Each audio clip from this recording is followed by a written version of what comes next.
आज हम लोग 13 सितंबर की जो सेकंड शिफ्ट हुई थी ग्रुप डी एग्ज़ाम की, उसका एनालिसिस करेंगे और देखेंगे कि कैसे क्वेश्चंस पूछे गए थे। देखिए, पेपर की बात करें तो पेपर थोड़ा सा मॉडरेट लेवल का था। साइंस आपका थोड़ा सा मॉडरेट लेवल का पूछा जा रहा है, क्योंकि थियोरेटिकल बेस्ड भी क्वेश्चन पूछे जा रहे हैं जो थोड़े से टेक्निकल होते हैं। चलिए देखते हैं, हमें साइंस के क्वेश्चन आज बहुत सारे मिले हैं, तो हम सारे डिस्कस करेंगे, जिसमें हम लोग न्यूमेरिकल्स भी देखेंगे और थोड़ा सा एक दो मैथ्स के क्वेश्चन मिले हैं वो भी देखेंगे। तो चलिए देखते हैं कैसे क्वेश्चन हैं, तो लास्ट तक बने रहिएगा वीडियो के। क्वेश्चन पूछा था, देखिए आपका, who was captain of women's cricket team in Commonwealth Games 2022। जो राष्ट्रमंडल खेल हुए थे 2022 में, उसमें महिला क्रिकेट टीम का कैप्टन कौन था? तो देखिए, हरमनप्रीत कौर जी थी कैप्टन, ये पूछा गया था। नेक्स्ट क्वेश्चन आपसे पूछा था कि जब हम लोग लेड नाइट्रेट को गर्म करेंगे तो क्या बनेगा? तो देखिए, लेड नाइट्रेट को गर्म करने पर क्या बनेगा, इसका आपको हम रिएक्शन दिखाते हैं।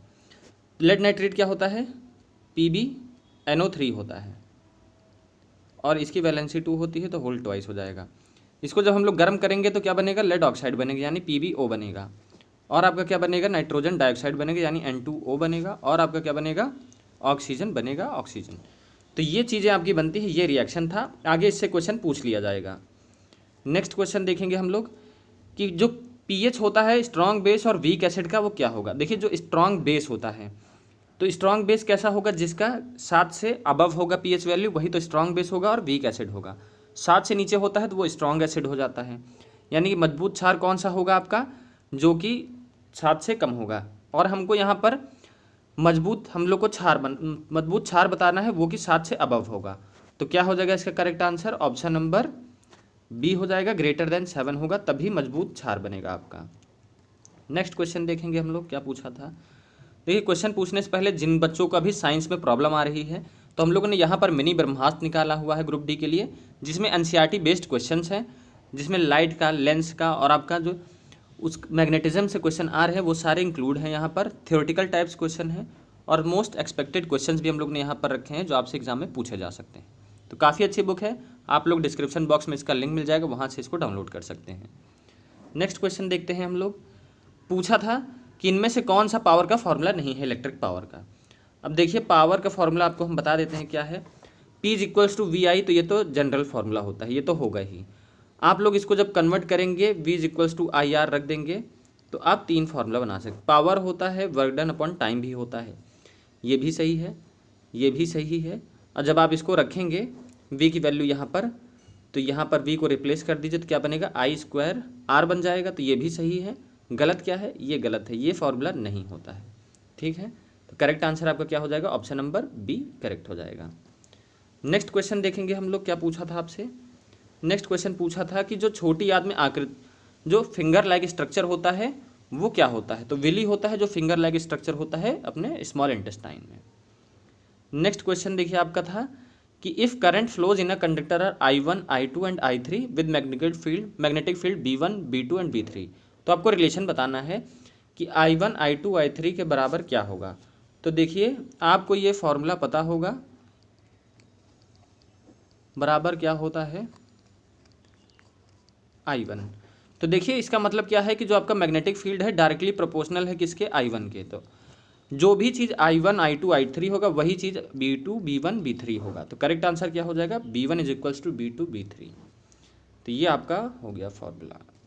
ऐसे ही थ्योरेटिकल बेस्ड क्वेश्चन आपसे पूछे जा रहे हैं। नेक्स्ट क्वेश्चन आपसे पूछा था कि अगर यदि किसी वस्तु को 40 सेंटीमीटर की फोकस दूरी के अवतल दर्पण के 50 सेंटीमीटर पर रखा जाता है, तो प्रतिबिंब की स्थिति बतानी थी। देखिए, इमेज जो है प्लेस्ड, ऑब्जेक्ट प्लेस्ड है 50 सेंटीमीटर पर, तो आप मुझे बताइए इसका यू क्या हो जाएगा? यू हो जाएगा -50। फोकल लेंथ क्या है? फोकल लेंथ क्या है? 40। तो हमेशा कॉन्केव मिरर की फोकल लेंथ क्या होती है? माइनस में होती है, तो ये भी हो जाएगा -40। हम लोग फॉर्मूले में रख देंगे 1/f वाले में, तो ये -40 बराबर 1/u, यानी कि -50 प्लस 1/v। इसको जब हम लोग सॉल्व करेंगे तो 50 उधर जाएगा, जब 50 इधर आएगा तो 1/50 माइनस 1/40 बराबर 1/v होगा। इसका हम लोग एलसीएम लेके सॉल्व करेंगे तो आपका आंसर आ जाएगा। हम थोड़ा सा इसको सॉल्व भी कर देते हैं आप लोग के लिए, यहीं पर सॉल्व कर देंगे। देखिए, अब एलसीएम लेंगे तो आप क्या एलसीएम ले लेंगे इसका? आप 200 मान लीजिए एलसीएम इसका, 200 कर दीजिए। तो कितना आ जाएगा 4, इसका कितना आ जाएगा 5, तो -1/200 यानी कि v की इमेज क्या हो जाएगी 200 ही आएगा, 200 ही आएगा। तो इसका v किधर बनेगा, माइनस का आ रहा है, माइनस का 200, ठीक है। तो इसका माइनस का 200 सेंटीमीटर आंसर आ जाएगा। तो क्या बनेगा, आपकी इमेज कैसी बनी, इमेज सेम साइड बनेगी, यानी कि लेफ्ट हैंड साइड पर बनेगी। तो कैसी बनेगी, रियल और इन्वर्टेड बनेगी, यानी कि असली और उल्टी बनेगी, और बहुत बड़ी बनेगी, एनलार्ज्ड बनेगी। तो ये आपका था, और कितने डिस्टेंस पे बनेगी, 200 सेंटीमीटर के डिस्टेंस पर बनेगी। तो ये आपका सवाल था। नेक्स्ट क्वेश्चन हम लोग देखेंगे कि देखिए कौन सा ऐसा पॉइंट है जिस पर इमेज रखने पर कॉनकेव मिरर पर उसी जगह पर इमेज बन जाती है। तो आपको मैंने कई बार बताया है कि सेंटर ऑफ कर्वेचर पर रखने पर हमेशा इमेज सेम बराबर बनती है और उसी सेंटर ऑफ कर्वेचर पर ही बनती है। नेक्स्ट क्वेश्चन आपसे पूछा था कि 73वां और 74वां संशोधन किससे संबंधित है। तो 73 और 74th अमेंडमेंट है, जो कि आपका 1/3 रिजर्वेशन प्रोवाइड करती हैं वुमेन्स की पंचायत में, चाहे वो पंचायत हो, चाहे वो आपका पंचायत समिति हो, ग्राम पंचायत हो, चाहे वो आपका म्यूनिसपालिटी हो, कहीं भी हो, 1/3 रिजर्वेशन महिलाओं को दिया जाता है, 1/3 आरक्षण। अब देखिए भारत में यंग बंगाल मूवमेंट किसने स्टार्ट किया था। तो यंग बंगाल मूवमेंट किसने स्टार्ट किया था, हेनरी लुइस विवियन डेरोजियो ने। हेनरी लुइस विवियन डेरोजियो ने यंग बंगाल मूवमेंट स्टार्ट किया था कलकत्ता से, ठीक है। नेक्स्ट क्वेश्चन हम लोग देखते हैं कि 2026 का फीफा वर्ल्ड कप कहाँ आयोजित होगा। तो 3 देश करेंगे, कनाडा, मैक्सिको और यूनाइटेड स्टेट्स ऑफ अमेरिका। पूछा था सॉरी, हिंदी भाषा कितने प्रतिशत बोली जाती है। तो हिंदी भाषा पूरे दुनिया में 44% बोली जाती है। तो ये क्वेश्चन आपसे पूछा गया था। नेक्स्ट क्वेश्चन आपसे क्या पूछा था, कितने बच्चों को प्रधानमंत्री राष्ट्रीय बाल पुरस्कार 2021 से सम्मानित किया गया है। तो कुल 29 बच्चों को प्रधानमंत्री राष्ट्रीय बाल पुरस्कार से सम्मानित किया गया है। और गैस हम लोग ने ग्रुप डी पैकेज भी लॉन्च किया है, जिनको नहीं पता है देख लीजिए, काफ़ी अच्छा ऑफर चल रहा है हम लोग का बहुत दिन से। 348 रुपये की बुक है, सिर्फ आपको 99 में मिलेगी, जिसमें आपका जनरल साइंस है। कितनी ई बुक्स हैं, एक ई बुक्स 2 3 यानी कि टोटल 6 ई बुक्स मिलेंगी, जिसमें आपका रामबाण भी इंक्लूडेड है ग्रुप डी का। बहुत ही बेस्ट बुक है, 80% क्वेश्चन आपके यहीं से आ रहे हैं। इसका स्क्रीनशॉट हम लोग डेली दिया करते हैं टेलीग्राम पर, वहाँ से जुड़ जाइएगा। जो बच्चे बुक नहीं परचेज कर सकते हैं, वहाँ से स्क्रीनशॉट इंपॉर्टेंट टॉपिक्स को हम लोग डालते हैं, वहाँ से आप लोग इसको देख सकते हैं। तो देखिए न्यूमेरिकल्स के भी मिल जाएगा, करंट अफेयर्स का, क्वेश्चन बैंक, सारी चीज़ें आपको यहीं पर मिल जाएंगी। नेक्स्ट क्वेश्चन हम लोग देखते हैं कि भोजन में पाचन में पित्त जो लवण होता है उसकी क्या भूमिका होती है। तो देखिए जो आपका बाइल सॉल्ट होता है ये क्या करता है, जो आपके बड़े बड़े फैट के ड्रॉपलेट्स होते हैं इनको क्या करता है, छोटे छोटे में डिवाइड कर देता है, तो वो डाइजेस्ट हो जाते हैं वहीं पर। तो यही काम होता है आपका बाइल सॉल्ट का। नेक्स्ट क्वेश्चन आपसे पूछा था कि 4 ओम, 6 ओम और 8 ओम जो रेजिस्टेंस है पैरेलल में कनेक्टेड है, यानी समांतर में जोड़े गए हैं बैटरी से, जिसका 9 वोल्ट है। करंट आपको निकालनी है, यानी कि इलेक्ट्रिक करंट निकालनी है, धारा निकालनी है। अब देखिए इसको करने के लिए क्या करेंगे, जब समांतर में होगा तो 1/4 प्लस 1/6 प्लस 1/8 कर देंगे। जब आप इसका एलसीएम लेंगे तो इसका आप एलसीएम टोटल 24 ले सकते हैं, 6 4 और ये क्या आ जाएगा 3। तो ये कितना आ जाएगा आपका 10 और 3 13, 13/24 आ जाएगा।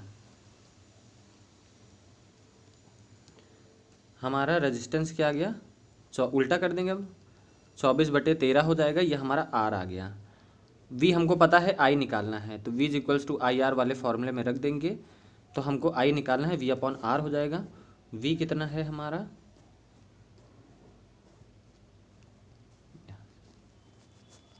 वी हमारा 9 है। इसका पॉइंट में आ रहा था आंसर, बच्चे बता रहे थे।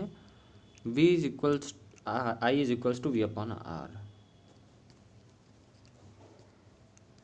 आई is equals to V/R। V 9 है, आर कितना है 24/13 कर देंगे इसको। अब इसको आप लोग सॉल्व कर लीजिएगा, आपका आंसर आ जाएगा। इसको सॉल्व कर देते हैं, चलिए 3 9 27 होता है बटे 24। अब आप इसको भाग देंगे तो आप इसको भाग दे सकते हैं, 5 से देंगे तो ज़्यादा हो जाएगा, आप इसको 4 से दे देंगे, 4 पॉइंट समथिंग आपका आंसर आ जाएगा। यहाँ से आप लोग निकाल सकते हैं, एम्पियर में करंट का आंसर आ जाएगा। तो यही आपका क्वेश्चन था, सिंपल सा क्वेश्चन है। उसके बाद पूछा था कि एंगल जो बनता है किससे, इंसिडेंट रे से और इमर्जिंग रे से, उसको क्या कहते हैं। तो देखिए जैसे एक ये आपका प्रिज्म है, यहाँ से आपकी एक रे आ रही है, तो ये क्या होती है, हमेशा बेंड होती है, लेकिन इसको जाना कैसे चाहिए था, सीधा जाना चाहिए था। तो इसी एंगल का पूछ रहा है, इसको क्या कहते हैं, एंगल ऑफ डेविएशन ही कहते हैं। तो ये क्वेश्चन आपसे आज पूछा गया था। नेक्स्ट क्वेश्चन था कि अनुच्छेद 32 किससे संबंधित है। तो ये भी मैंने बताया फर्स्ट शिफ्ट में ये पूछा गया था इससे रिलेटेड। तो कोई भी आपका होता है जिसे हानि होती है, लोग सुप्रीम कोर्ट चले जाते हैं, तो इसी 32 अनुच्छेद के तहत हम लोग सुप्रीम कोर्ट में अपील दर्ज कर सकते हैं। नेक्स्ट क्वेश्चन देखिए, पूछा था कि बनस जो है किस नदी की सहायक नदी है। तो बनस आपकी चंबल नदी की सहायक नदी है। नेक्स्ट आपसे पूछा था कि जल प्रबंध क्या है, यानी कि वाटर शेड क्या होते हैं। तो देखिए जो आपके वाटर शेड होते हैं, ये क्या होता है, जैसे कि आपका एक तरीके का लैंड होता है, जैसे कि आपका हम वाटर शेड मान लेते हैं, ये एरिया है, यहाँ पर आपका एक ढलान मान लीजिए, यहाँ से है, यूँ ढलान है, और यहाँ पे एक तालाब है आपका। तो यहाँ पर पानी बरस रहा है, तो ये एरिया में जो पानी बरसेगा, तो ये सारा पानी क्या कर देता है, ले जाके ये लैंड ऐसे ढलान बनी रहती है कि जाके पानी यहीं पर इकट्ठा होता रहता है। तो इसी लैंड को, एरिया को हम लोग क्या कहते हैं, वाटर शेड कहते हैं। तो यही आपसे पूछा गया था। नेक्स्ट क्वेश्चन आपसे पूछा था कि देखिए पहला भारत का नेशनल पार्क कौन सा है। तो भारत का पहला राष्ट्रीय उद्यान कौन सा है, जिम कॉर्बेट नेशनल पार्क है। उसके बाद आपसे पूछा था कि भीमा नदी किस राज्य में बहती है। तो जो आपकी भीमा नदी है महाराष्ट्र और कर्नाटक राज्य में अधिकतम बहती है। ऑप्शन से करना था जो भी दिया होगा। उसके बाद आपसे पूछा था कि जो प्रथम पंचवर्षीय योजना थी उसका कार्यकाल कितने दिन का था, अवधि क्या थी। तो 1951 से 1956 तक इसका अवधि थी। नेक्स्ट आपसे पूछा था कि पानीपत का प्रथम युद्ध कब हुआ था। पानीपत का प्रथम युद्ध 21 अप्रैल सन 1526 को हुआ था। दूसरा क्वेश्चन है कि आपका एसिटिक एसिड का पीएच मान पूछा था, तो ये 2.4 हो जाएगा। ये क्वेश्चन आपसे पूछा गया था tan 45, tan 35 और tan 55 की वैल्यू क्या होगी। तो देखिए tan 45 की वैल्यू क्या होती है, सीधा सीधा 1 होती है। tan 35 हम लोग ऐसे ही लिख देंगे, इसको ऐसे ही लिखा रहने दीजिए, चाहे आप इसको बदल लीजिए चाहे tan 35 को बदल लीजिए, कोई मतलब नहीं, बात एक ही। अब tan 55 को हम लोग क्या लिख सकते हैं, 90 माइनस 35 ही तो लिख सकते हैं। 90 में से 35 माइनस करेंगे तो आपका 55 ही आएगा। अब tan 90 माइनस थीटा क्या होता है, cot थीटा होता है, तो यानी कि ये क्या बन जाएगा, cot 35 ही बन जाएगा। अब यहाँ पर tan और cot उल्टा होता है, ये tan से ये tan कट जाएगा, एक बचा है, तो इसका आंसर क्या आ जाएगा, 1 आ जाएगा। तो ये तो सिंपल सा सवाल था। आपसे पूछा था कि जो है नेफ्रॉन्स होते हैं, नेफ्रॉन सेल्स सबसे लंबे क्यों होते हैं। ये नहीं पूछा होगा, ये पूछा होगा कि सबसे लॉन्गेस्ट सेल्स कौन सी होती हैं, ये शायद पूछा होगा। लॉन्गेस्ट सेल कौन सी होती हैं, तो आपकी नेफ्रॉन सेल्स होती हैं।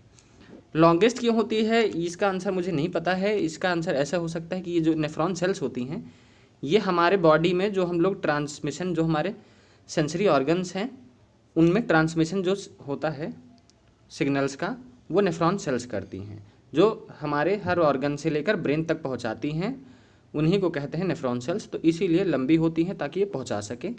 अब जो भी हो आप कमेंट सेक्शन में इसका आंसर दीजिएगा। तो गाइस हमें आज इतने क्वेश्चंस मिले थे, उम्मीद करता हूँ काफ़ी सारे क्वेश्चंस आपको मिले थे। अच्छा लगा हो वीडियो, अगर हमारी मेहनत अच्छी लग रही हो तो चैनल को लाइक सब्सक्राइब जरूर करिएगा। तो मिलते हैं गाइस नेक्स्ट वीडियो में।